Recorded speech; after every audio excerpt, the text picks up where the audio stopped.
Ephesians chapter number 5 verse number 2.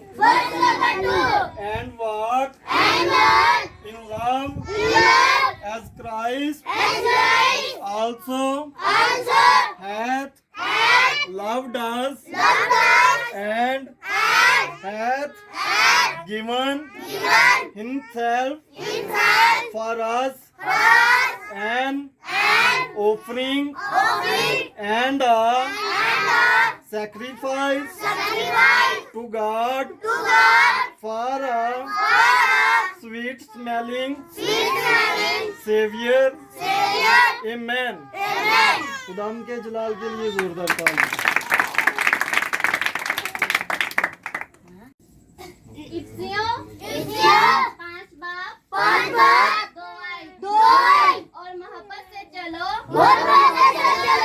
जैसे मसीह ने तुमसे मोहब्बत की और हमारे वास्ते अपने आप को खुशबू की मानित खुदा की नजर करके कुर्बान किया। आमीन। आमीन आमीन। बोलो खुदाम यीशु मसीह नासरी के नाम की जो जिंदा आसमान पे। Hallelujah hallelujah. खुदाम के जलाल के लिए जोरदार ताली। 16वीं आयत से हम पढ़ेंगे। उसमें यूं लिखा है, हमने मोहब्बत को इसी से जाना कि उसने हमारे वास्ते अपनी जान दे दी और हम पर भी भाइयों के वास्ते जान देना फर्ज है। जिस किसी के पास दुनिया का माल हो और वो अपने भाई को मोहताज देखकर रहम करने में दरेक करे तो उसमें खुदा की मोहब्बत क्यों कर कायम रह सकती है। यूं लिखा है कि हमने मसीह की मोहब्बत को इससे जाना है कि उसने हमारी खातिर सलीबी दुख उठाए, सलीब पर अपने आप को कुर्बान कर दिया, अपने कीमती लहू को बहा दिया।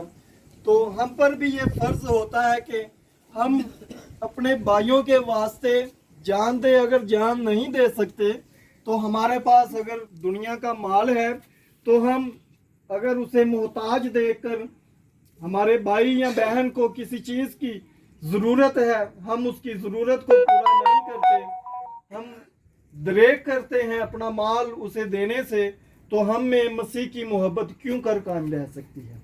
फिर हम मसीह की मोहब्बत में कायम रहने वाले लोग नहीं हो सकते, फिर हम मसीह की कौम नहीं हो सकते, फिर हम कोई और ही लोग होंगे। अगर हम दूसरों की हेल्प करते हैं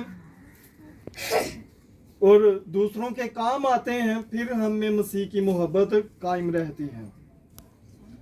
ऐ बच्चों, हम कलाम और जुबान ही से नहीं बल्कि काम और सच्चाई के जरिया से भी मोहब्बत करें।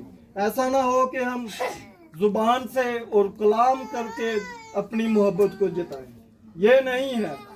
मोहब्बत जब आप कोई काम करके दिखाएंगे तब पता चलेगा कि वाकई आपके दिल में ये किसी के लिए मोहब्बत है। जुबान से कहने से मोहब्बत जाहिर नहीं होती। अगर किसी शख्स पर मुसीबत आ जाए तो उसे तब पता चलता है कि कौन उसके साथ है और कौन उसके मुखालिफ है। मुसीबत के वक्त अपनों और परायों में जो फर्क होता है वो वाज़ेह तौर पर सामने आ जाता है। जो मुसीबत के वक्त उस शख्स की मदद करता है वो उसका अपना ना भी हो, लेकिन मुसीबत के वक्त जब कोई उसके काम आता है तो अपनों से बढ़कर उसके लिए वो शख्स होता है। इसी तरह जब हम मसीह की मोहब्बत में कायम रहते हैं तो हमारे ऊपर ये आयद होता है, हमारा ये फ़र्ज़ है कि हम अपने भाई या बहन को मोहताज देकर उसकी हेल्प करें। बहन या भाई ये नहीं कि जो हमारे माँ बाप से बहन भाई पैदा हुए हैं वो ही हमारे बहन भाई हैं, ऐसा नहीं है।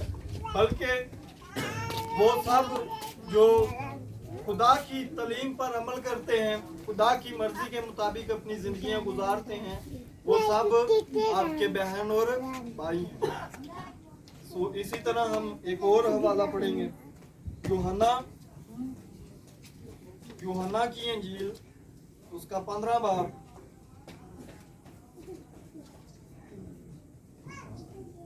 उसकी 13 है।